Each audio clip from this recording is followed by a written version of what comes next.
você possa abrir a sua Bíblia na carta do apóstolo Paulo à igreja que congregava na cidade de Roma, Romanos capítulo 8, verso 17 e 18.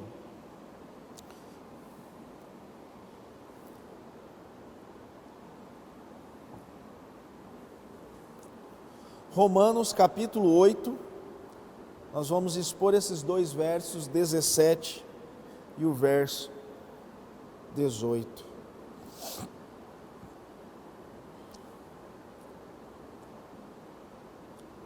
Façamos a leitura, meus irmãos.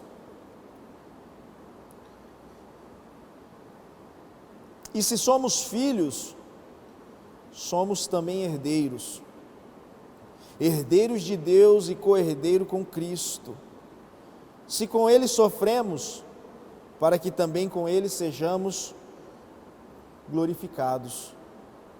Porque para mim tenho por certo que o sofrimento do tempo presente não pode ser comparado com a glória a ser revelada em nós.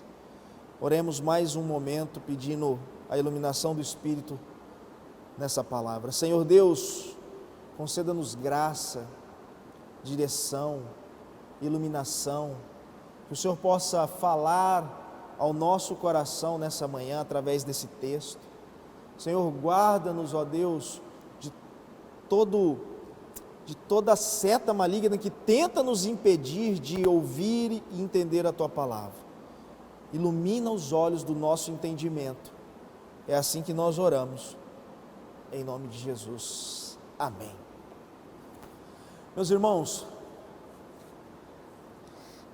o sofrimento nesses dias está diante dos nossos olhos.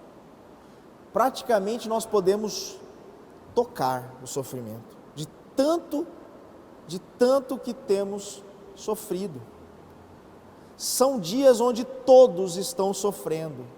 Praticamente todas as pessoas que você encontra ou que você para muitas vezes ali por um instante para conversar, para prosear, você pergunta como ela fala que está com algum problema, está sofrendo, está triste, está tendo alguma situação contrária e adversa. Alguns sofrem calados, sozinhos, choram lágrimas nos seus quartos ali escuros muitas vezes, não conseguem achar um amigo para compartilhar o seu sofrimento, não conseguem encontrar alguém que possa enxugar as suas lágrimas. E olhamos para essas pessoas muitas vezes e achamos que ela está bem, mas ela sofre, ela chora, ela tem passado problemas. Outros conseguem externar as suas dores, outros conseguem de maneira como se estivesse sufocando, conseguem gritar e pedir ajuda, outros conseguem um ombro amigo para poder chorar, mas todos estão sofrendo.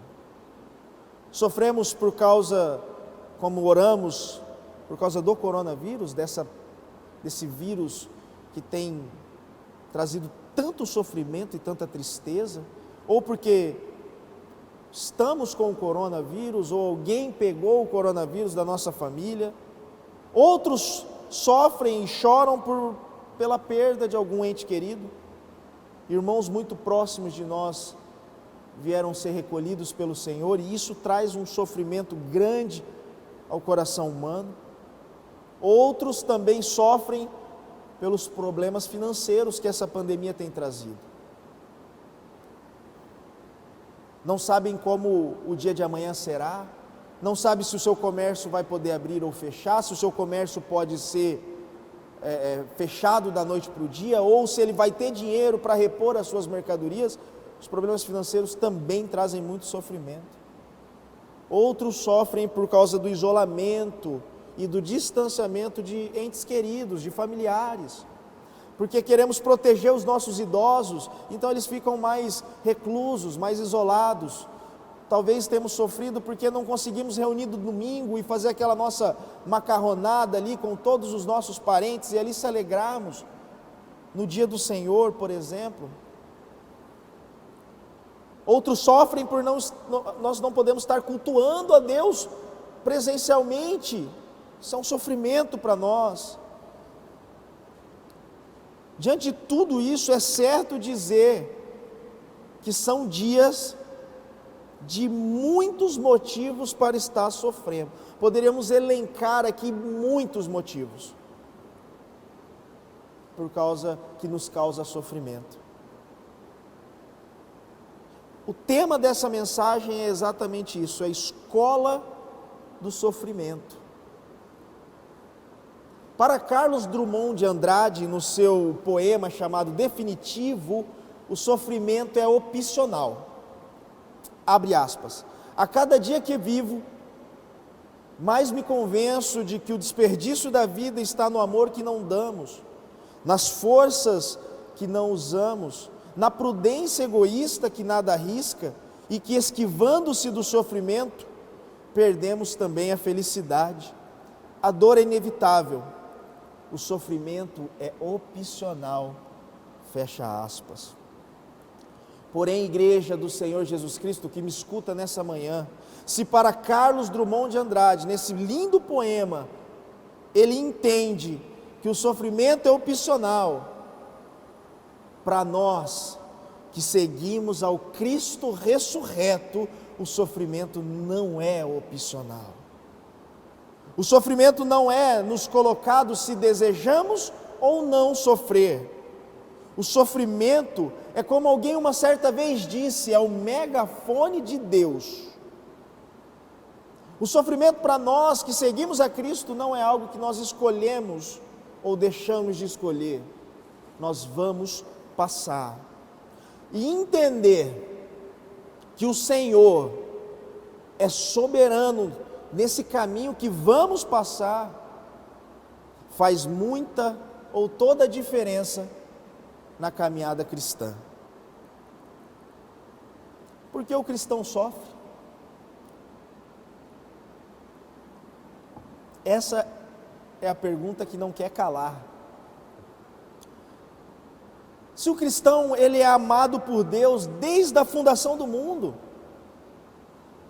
se o cristão foi salvo da ira certa de Deus sobre o mundo, se o cristão é preservado para viver a eternidade no paraíso, qual seria então a necessidade de nós sofrermos aqui nessa terra? E essa pergunta, devido à má teologia que vivemos nos nossos dias, essa teologia espúria, essa teologia maldita chamada teologia da prosperidade, ela ganha mais peso na mente dos indoutos, daqueles que não conhecem o Cristo ressurreto que nós conhecemos, porque essas teologias ensinam que a vitória sobre todos os males, a cura sobre todas as doenças, a prosperidade financeira para aqueles que servem a Jesus. Venham e tragam os seus dízimos e vocês não terão problemas financeiros. Mentiras. Venham e façam um sacrifício e vocês serão curados. Mentiras. Deus é soberano e Deus não pode ser comprado por nada que temos nessa terra. Fujam dessa teologia demoníaca da prosperidade. Precisamos lembrar, meus irmãos, de que os cristãos do primeiro século sofreram grandes perseguições. Pedro, certa vez, perguntou para Jesus: Senhor, abandonamos tudo, abandonamos trabalho, abandonamos barco, abandonamos casa, o que nós vamos ganhar?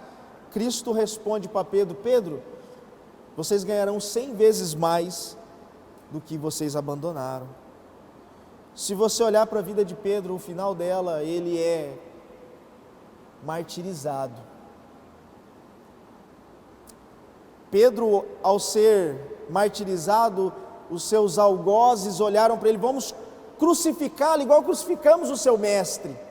E Pedro diz: não sou digno de ser crucificado igual ao meu mestre, me coloquem de cabeça para baixo. É isso que Pedro ganhou nessa terra. A igreja foi perseguida desde os seus primórdios, irmãos. A igreja sofreu inúmeras perseguições, os cristãos sofreram inúmeras perseguições do início até o fim. Hoje nós temos irmãos no mundo afora que sofrem muitas perseguições. Precisamos trazer isso na nossa memória, porque senão nós somos confundidos por essa má teologia e por essa má teologia que foi inculcada em nós durante alguns anos. A carta de Romanos, ela foi escrita por Paulo e ela foi enviada aos irmãos, às comunidades que congregavam ali na grande cidade de Roma ou em seus arredores. Ela foi escrita aproximadamente ali em torno de 57, 58 depois de Cristo. Paulo não foi quem plantou essas igrejas. Paulo possivelmente estava preso quando estava escrevendo essa carta e enviava para os irmãos. Quando nós pensamos nas perseguições dos cristãos primitivos, a primeira grande perseguição, os cristãos eram perseguidos antes de maneira pontual, mas debaixo do imperador Nero, quando Nero assume o poder depois de Calígula, ele é um dos piores imperadores que Roma já viu. Calígula já tinha sido muito ruim, Calígulas que significava botinhas. Aí Nero assume em torno ali de 54, 55 depois de Cristo. E debaixo do governo do imperador Nero é quando a igreja sofre a primeira grande perseguição, ou as perseguições de maneira sistemáticas. Começa a ser perseguido a igreja de Cristo. Ou seja, essa carta, ela está em circulação em Roma, nas comunidades romanas, quando Nero, em 67, ateia fogo em Roma. Quando Nero resolve queimar toda Roma e sobe até a Torre Mecenas e toca a sua harpa e vê Roma queimar por 9 dias, matando milhares de pessoas, ou pelo fogo, ou pela fumaça, ou pelos escombros. Para você ter noção do tamanho que foi a destruição de Roma, dos 14 distritos de Roma, 10 foram destruídos. Depois de tudo isso acontecer, Nero viu que ele não morreu, a Roma não queimou toda e ele estava em maus lençóis. O que ele fez? Culpou os cristãos, culpou aqueles que eram seguidores do caminho e que também não reconhecia o imperador como Deus. Ali começa a perseguição dos cristãos. Esse é o pano de fundo da carta de Romanos. As igrejas, ou a igreja era perseguida, sofria com as crueldades de Nero. Para que você entenda quais eram os sofrimentos da igreja, dos cristãos, no tempo da carta de Romano, Nero era sanguinário. Ele mandava costurar nos cristãos peles de animais e era jogado aos cães para que esses cristãos fossem despedaçados, destroçados pelos cães famintos, mortos, arrastados por cães. Ou, se não fosse jogado pelos cães, eles pegavam outros cristãos mortos e costuravam aos cristãos vivos e ali largavam eles presos para que a carne podre do outro cristão fosse apodrecendo e fosse passando para ele e ele morresse aos poucos. Os cristãos que eram denunciados pelos seus vizinhos ou descobertos ali pelas guardas pretorianas de Roma, ou descobertos de alguma maneira, eram jogados das arenas para ser despedaçado pelas feras e assim saciar toda a ânsia de sangue de Nero e da população local. Outros, irmãos, eram vestidos com camisas banhadas em cera e endurecidas, amarrado aos postes da cidade, e queimados vivos, para que durante a noite inteira eles pudessem iluminar a cidade de Roma, os seus jardins. Os cristãos ali queimavam vivos para iluminar o caminho. Esse era o sofrimento, alguns dos sofrimentos que Nero impôs aos cristãos que estavam vivendo ali na carta de Romanos.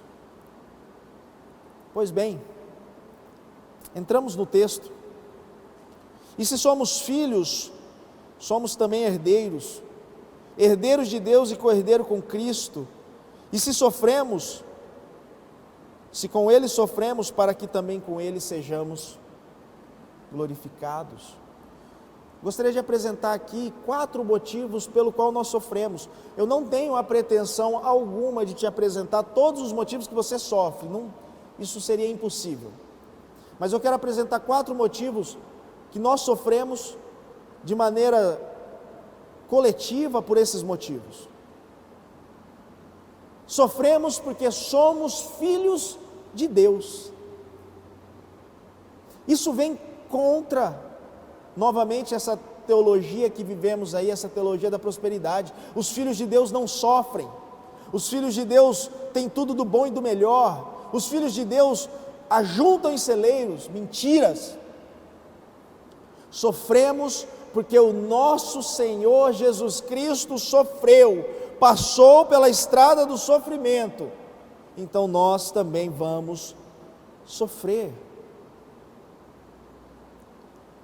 Que com Ele sejamos glorificados. O propósito da aflição de Deus, o propósito de Deus da aflição do seu povo não é satisfazer as exigências da justiça.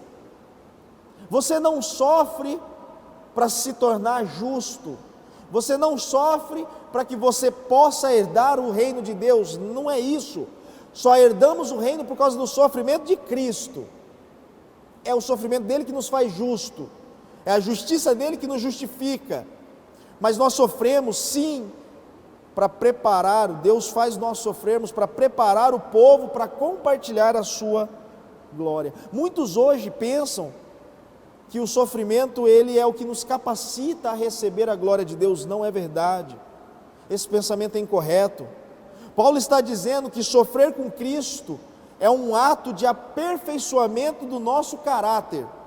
Nós, como filhos de Deus, somos aperfeiçoados muitas vezes através do sofrimento. Você como pai, você como mãe, que me escuta agora, que me vê aí na sua casa, você impõe sofrimentos aos seus filhos, sofrimento de maneira moderada e com amor, quando ele quer fazer algo que não pode, ou que ele cria rebeldias contra as suas ordens, você impõe sofrimentos, você corrige. Então o sofrimento, nós sofremos porque somos filhos de Deus, e Deus corrige aos filhos que ama. Então quando nós sofremos, nós precisamos olhar para o sofrimento dessa maneira. Segundo motivo, nós sofremos por causa do pecado de Adão. O sofrimento aqui que o apóstolo Paulo fala, aponta para Adão e para a queda. Adão em Gênesis pecou, desobedeceu a ordem de Deus, transgrediu o mandamento do Senhor. Adão era o nosso representante legal da humanidade, ele foi o cabeça federal, ele era o nosso deputado federal da criação e das coisas criadas. Então quando Adão transgride a lei, Deus amaldiçoa Adão e amaldiçoa a humanidade e as coisas criadas, e a criação, submete a criação debaixo de maldição. A terra que antes produzia frutos e coisas boas para Adão, agora produz espinhos. Adão, que antes não tinha que comer do suor do teu rosto, agora come do suor do teu rosto, ou seja, come pelo sofrimento. A mulher que não tinha dores de parto, as dores são multiplicadas agora, e ela tem dores de parto. Então nós sofremos por causa também do pecado de Adão. Terceiro motivo por qual nós sofremos por causa dos nossos pecados. Seria muito fácil olhar para Adão e falar: puxa, só sofremos por causa de Adão. Mas se nós estivéssemos lá, talvez nós cometeríamos mais rápido o pecado que Adão cometeu. Segundo a filosofia, o homem nasce bom e corrompe a sociedade. Na verdade é ao contrário. O homem nasce mal e corrompe a sociedade. Perdão, o homem nasce bom e a sociedade o corrompe, é isso que a filosofia diz, me perdoa. Mas é ao contrário, o homem nasce mal e corrompe a sociedade, corrompe o meio onde vive. Nós temos esse dom herdado pelo pecado. Tudo que nós colocamos à mão, nós estragamos. Nós somos os alquimistas ao contrário. Os alquimistas tocavam, descobriram ali alguma ciência que eles tocavam, virava ouro. Nós tocamos e destruímos, virar cinza, pó. Nós somos mal. O homem é mal feito um pica-pau, como diria a minha avó. Por mais bonzinho que você ache, por mais certo que você ache que você conduz a sua vida, por melhor que você ache que os caminhos que você está andando sejam as suas escolhas, não são. Não são. Nós somos conduzidos pelos nossos maus intentos, pelo nosso coração perverso e corrompido. Então, terceiro motivo que nós sofremos é por causa do nosso pecado. Quarto motivo pelo qual nós sofremos nesse mundo. Sofremos por causa das ações dos espíritos malignos. Exatamente, meus irmãos. Talvez nós hoje temos esquecido que existam demônios. Existam espíritos malignos que estão nessa terra, são inimigos de Deus e querem trazer sofrimento ao homem. Talvez nós nos esquecemos disso. 1 Pedro 5,8: Sede sóbrios, vigiai, porque o diabo, vosso adversário, anda em derredor, bramando como leão, buscando a quem possa tragar. Os espíritos malignos, eles querem nos trazer sofrimento e angústias, tristezas. Eles aproveitam aquilo muitas vezes que a nossa concupiscência, o nosso desejo mau, e usam aquilo para nos fazer sofrer. Só que um ponto interessante, meus irmãos: Satanás e seus anjos caídos, no máximo que eles podem fazer com os eleitos de Deus é sofrimento e angústia. É o máximo que eles vão poder fazer com nós. Eles não podem destruir ou intentar acusação contra os eleitos de Deus, como o próprio Paulo diz na carta de Romanos. Então eles se empenham a que nós possamos sofrer nessa terra. Há espíritos malignos, sim, meus irmãos, não se esqueçam disso.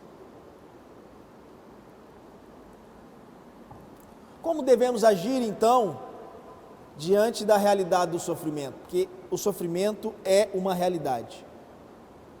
O sofrimento não é algo, como diz Carlos Drummond de Andrade, ele é opcional. Não, não é opcional. Nós vamos passar e precisamos entender e aprender como agir diante disso. Verso 18: Porque para mim tenho por certo que o sofrimento do tempo presente não pode ser comparado com a glória a ser revelada a nós. Primeiro ponto: não devemos ficar surpresos, nunca devemos ser pegos desprevenidos no sofrimento.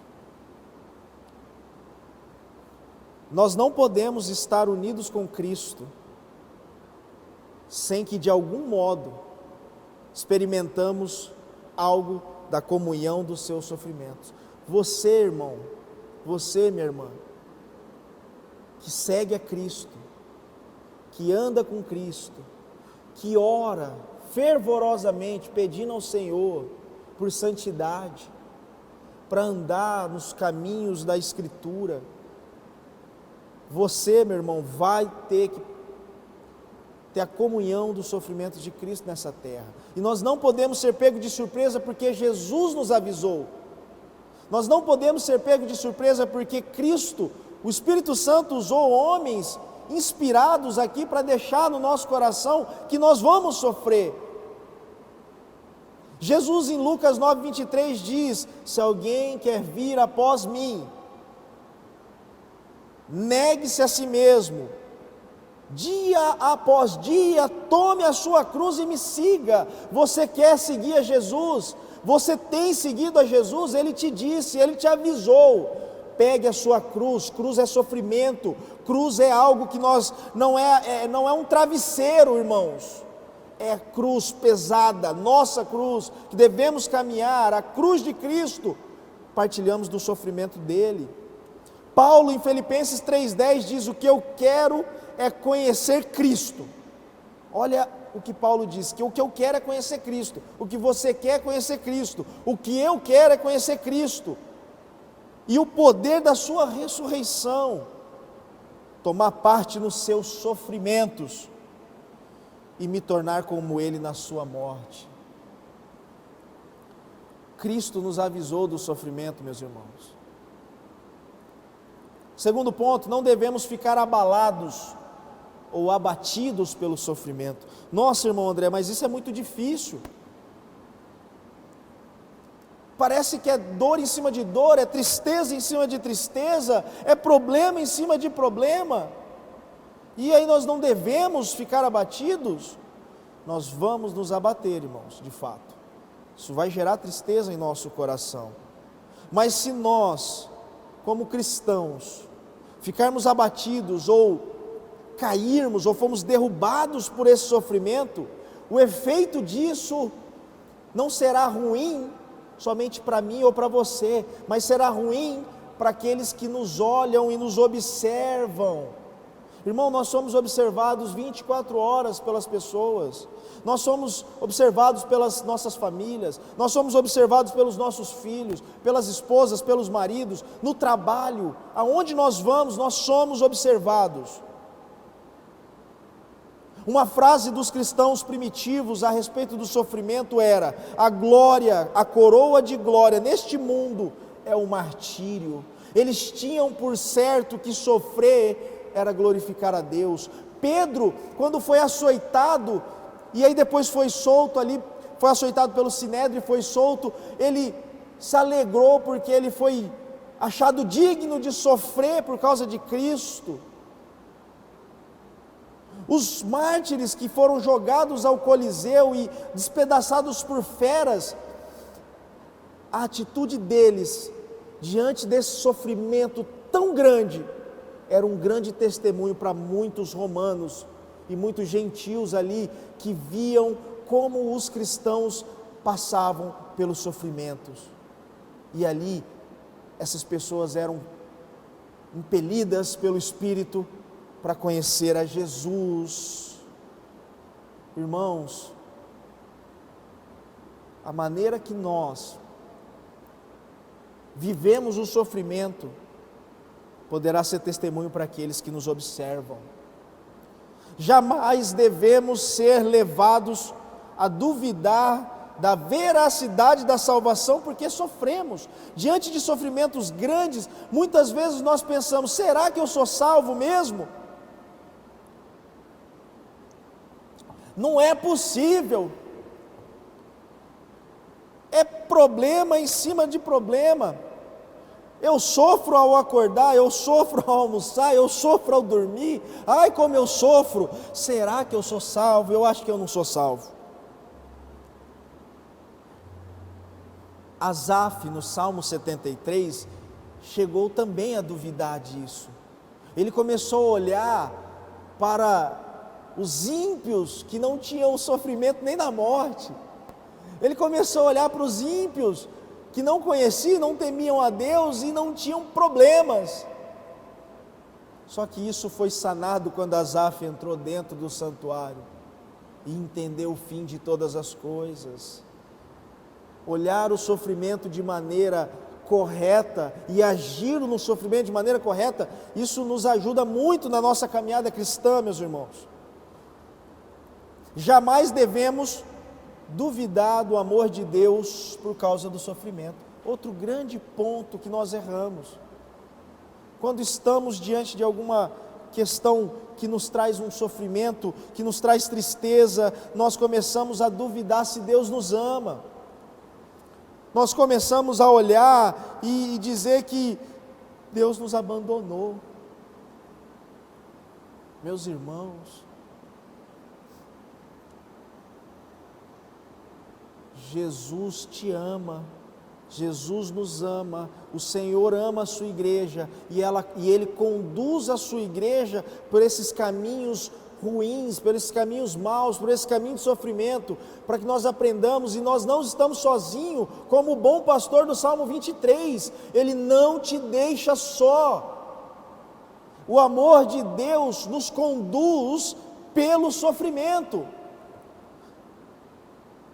Nunca duvide do amor de Deus em qualquer situação que você esteja passando. Volto a dizer, talvez isso, duvidar do amor de Deus diante do sofrimento, seja um tipo de fruto de uma evangelização muito superficial que vivemos em algum tempo. Quantos de nós nunca ouvimos assim? Venha para Jesus que você vai ter casa, você vai ter carro. Venha para Jesus para você ter para passar os seus problemas. Venha para Jesus, porque como cristão você não vai ter problemas. Nunca evangelize alguém assim, tá, meus irmãos? Que você vai estar mentindo para esta pessoa. O amor de Deus nos conduz no sofrimento. Entenda isso. Nenhuma promessa de alívio imediato Paulo faz para os cristãos de Roma. Esses cristãos estavam sofrendo tudo aquilo que nós estávamos falando, sofrimentos que talvez eu e você não passamos. Hoje nós não saímos de casa com nossos filhos e vemos cristãos sendo queimados na rua. Nós não temos as arenas onde são jogados os nossos irmãos por professarem a fé, para serem espedaçados por animais. Nós não temos isso. Mas Paulo, ao escrever a carta de Romanos, ele não escreve prometendo ou criando alguma expectativa de imediatismo no coração desses irmãos. Olha, meus irmãos, fica tranquilo, amanhã passa. Não, meus irmãos, fica tranquilo, esse sofrimento logo, logo vai passar. Paulo está escrevendo para homens e mulheres que tinham perdido filhos, famílias, homens e mulheres que inspiravam a morte todo momento, onde eles fossem. Porém, não há nenhum indício, nenhuma sugestão de Paulo que as coisas vão melhorar. Gostaria muito de poder anunciar para os irmãos assim: irmãos, logo vai acabar isso tudo, mas não vai. Em Lucas 9, 57 e 58, alguns discípulos chegam até Jesus, e Jesus replica algumas coisas para ele e fala assim, vou até abrir aqui para não ficar nas minhas palavras, Lucas 9, não precisa abrir não, irmão, 9, 57 e 58, um dos discípulos fala: Senhor, vou segui-lo por onde o Senhor for. Jesus respondeu: as raposas têm as suas tocas, as aves do céu têm os seus ninhos, mas o Filho do Homem não tem onde reclinar a sua cabeça. O sofrimento, meus irmãos, nessa terra não é passageiro. Nessa terra, ele vai ter um fim, mas nós vamos sofrer. Muitos buscam a igreja ou o evangelho a fim de serem ajudados ou sanados em algum problema pontual, ou se sentirem felizes e esquecer dos seus problemas. Mas Jesus e os apóstolos nunca disseram isso, muito pelo contrário. 2 Timóteo 3,13, os homens maus e enganadores iriam aumentar, iriam ser de mal a pior.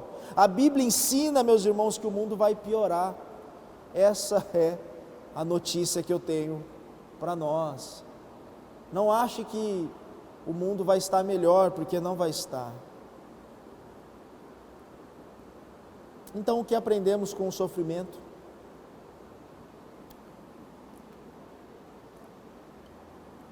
O sofrimento é algo pedagógico. A dor, ela sacode qualquer adormecimento que existe em nós. O sofrimento fulmina a imaturidade, nós somos levados a crescer. O homem, diante de sofrimentos, tristezas, o homem ele é levado a olhar de maneira muito mais profunda para si mesmo e para o mundo que ele vive, ele é levado a crescer. A águia, quando bota o seu ninho, ela faz primeiro uma camada de espinhos, depois uma camada de pluma ali, de algo confortável, e quando essa águiazinha nasce, ela começa a se alimentar. Com o passar do tempo e o seu peso vai aumentando, ela começa a ser furada pelos espinhos, para assim ela poder voar. O sofrimento é pedagógico na nossa vida, meus irmãos. Qualquer sofrimento integrado em Cristo perde a sua desesperança e até a sua própria feiura. Somente quando nós olhamos para Cristo, para a Escritura, quando nós respondemos à fé que Deus coloca em nós, diante do sofrimento, é que nós podemos ver a fecundidade pedagógica do sofrimento. Somente assim que podemos olhar para o sofrimento, não somente como um sofrimento em si mesmo, não somente como se Deus fosse, como dizem aí os ateus, aquele menino com uma lupa queimando as formigas, somente para que sofressem. Não, meus irmãos. O sofrimento na vida do cristão e da igreja é pedagógico, nos faz crescer, nos faz amadurecer. Romanos 5, verso 3 e 5 diz: alegramo-nos no sofrimento. Olha que loucura, se alegrem quando estiverem sofrendo. Conscientes de que o sofrimento produz paciência, olha o aprendizado. A paciência consolida a fidelidade consolidada produz a esperança, e a esperança não nos engana. O rei Davi foi um homem forjado na bigorna do sofrimento, um homem que sofreu, e o Salmo 119, verso 71 diz: foi-me bom ter passado pelo sofrimento, para que aprendesse os seus decretos. Meus irmãos, olhe o sofrimento como a escola de Deus nas nossas vidas. Olhe o sofrimento como aquilo que está te levando, te impulsionando a você aprender os decretos de Deus, como Davi deixou escrito no Salmo 119. Segundo ponto, olhar o Evangelho é uma mensagem do sofrimento. Você não pode falar das boas novas de Cristo, da vitória de Cristo, da glória de Cristo, da ressurreição de Cristo, sem falar do sofrimento de Cristo. Você não pode fazer isso. Você não pode olhar o Evangelho somente da glória, você tem que olhar o Evangelho também da cruz. Essa cruz que nos foi proposta, essa cruz que quando nós conhecemos a Cristo, Ele disse: você quer me seguir? Então venha após mim e tome a sua cruz. Paulo, em 1 Coríntios capítulo 15, ele resume como a história da morte, sepultamento e ressurreição de Jesus.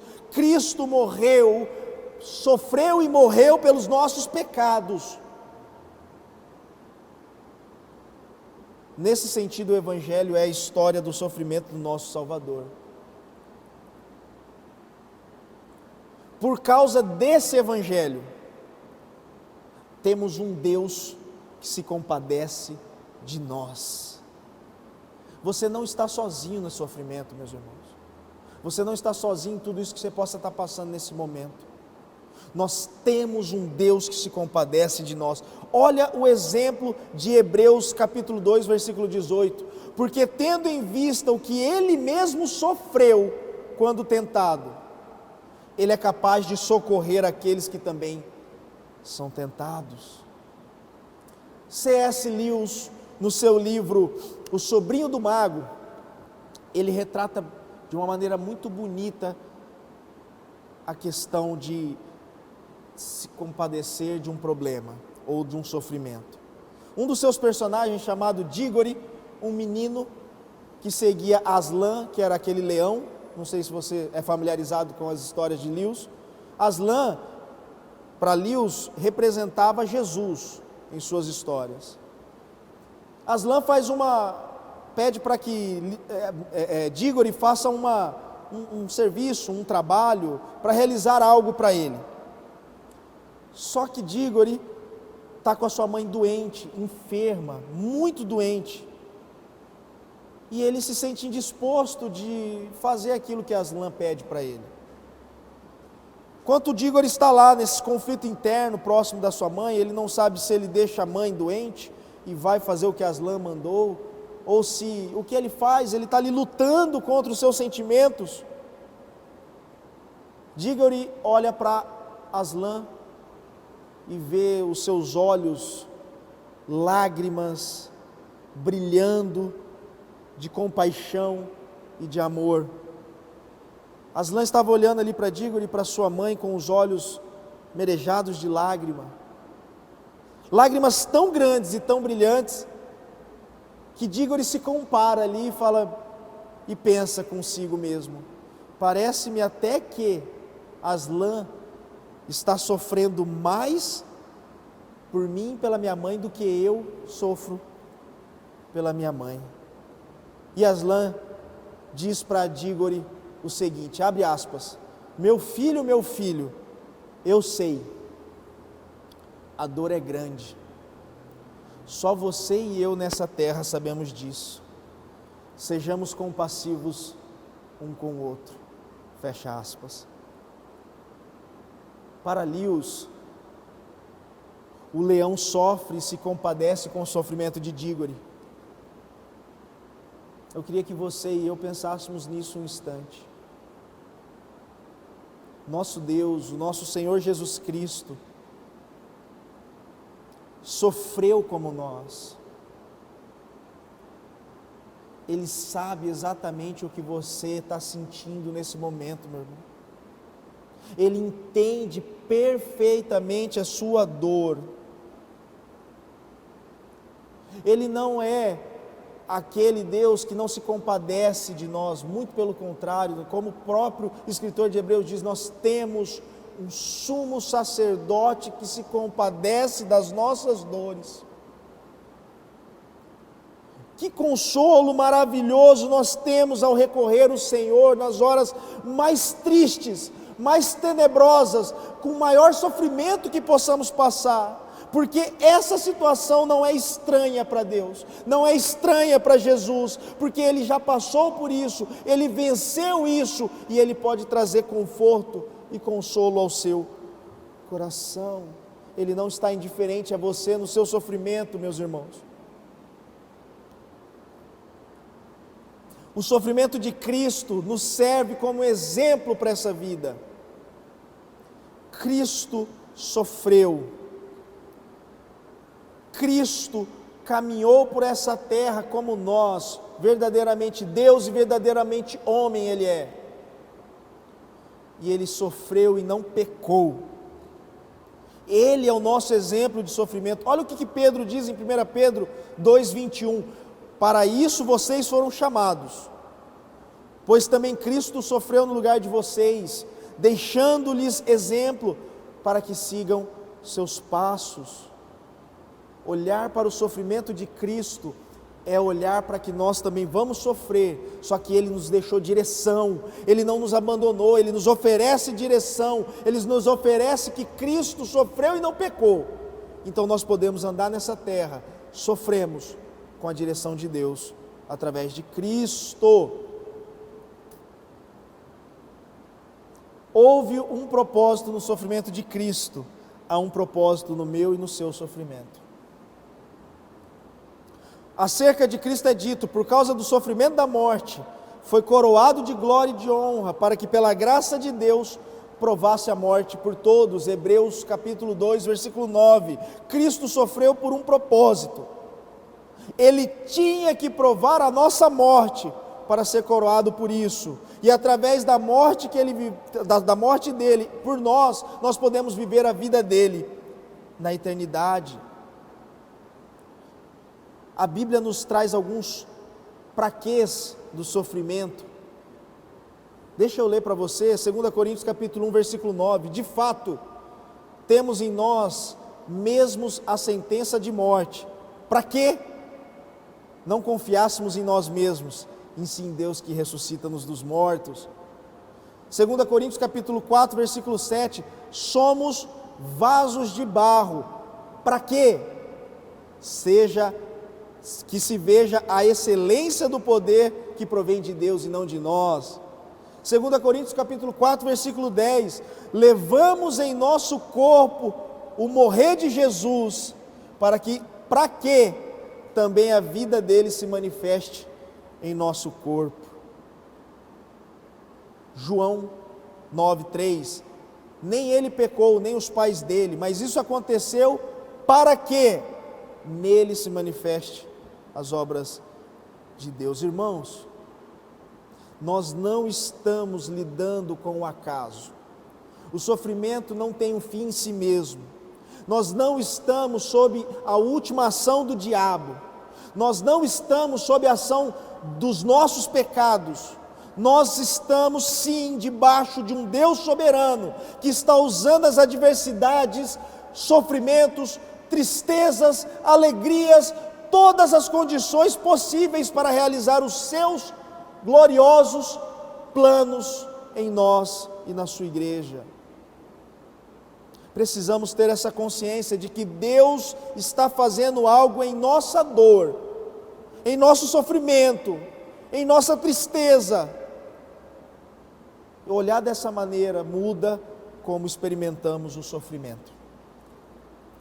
Por último, graças ao Evangelho, o sofrimento vai deixar de existir. Glórias a Deus por isso. Estejamos certos, irmãos, conscientes de que por meio do sofrimento de Cristo, Deus resolveu o problema do nosso sofrimento.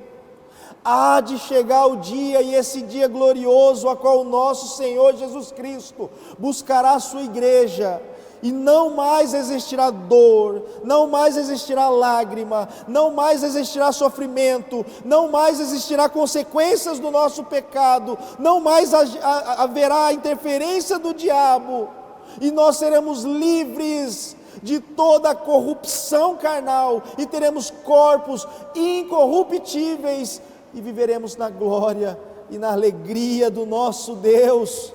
Aleluia!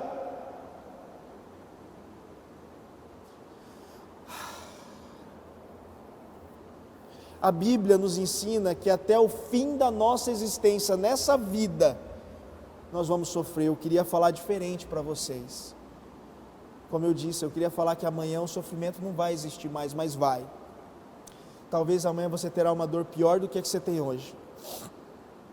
Mas algo que nós precisamos entender: nunca vai faltar graça e misericórdia de Deus em Cristo, tanto para dias bons quanto para dias maus, tanto para dores quanto para alegria. Você não está só, você não está só. Não cabe a nós, meus irmãos, investigar causas específicas do sofrimento humano. Isso só vai te gerar mais sofrimento. Mas cabe a nós descansar e nos alegrar nos propósitos já revelados na Escritura. Descanse no Senhor. Gostaria de concluir, meus irmãos, nessa manhã. O apóstolo Paulo, aqui ele pesa o sofrimento do tempo presente em oposição à glória que será revelada em nós.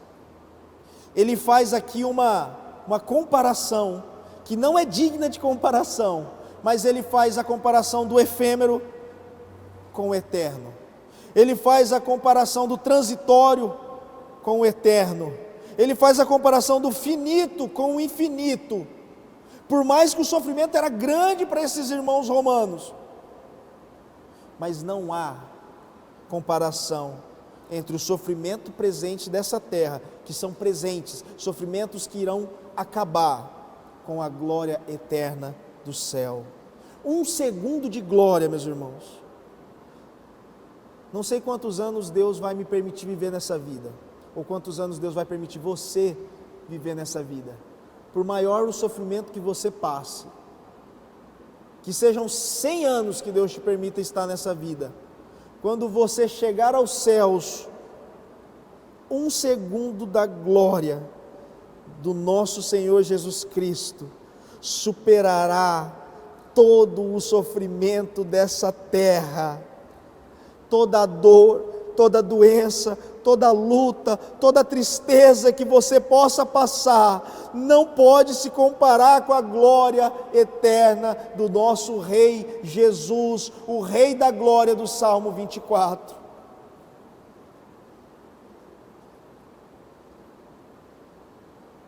Porque para mim tenho por certo que as aflições desse tempo presente não são comparados com a glória que há de ser revelada. Que essa palavra possa gerar fruto no nosso coração, irmãos. Que possamos ver o sofrimento presente da maneira bíblica e possamos olhar para o céu como o fim de todos os nossos sofrimentos, e ali será a alegria eterna. Que nós possamos entender, um pouco que seja nessa exposição, que o sofrimento não tem um fim em si mesmo, mas o sofrimento será para a glória de Deus, como tudo será para a glória de Deus. Que Deus te abençoe.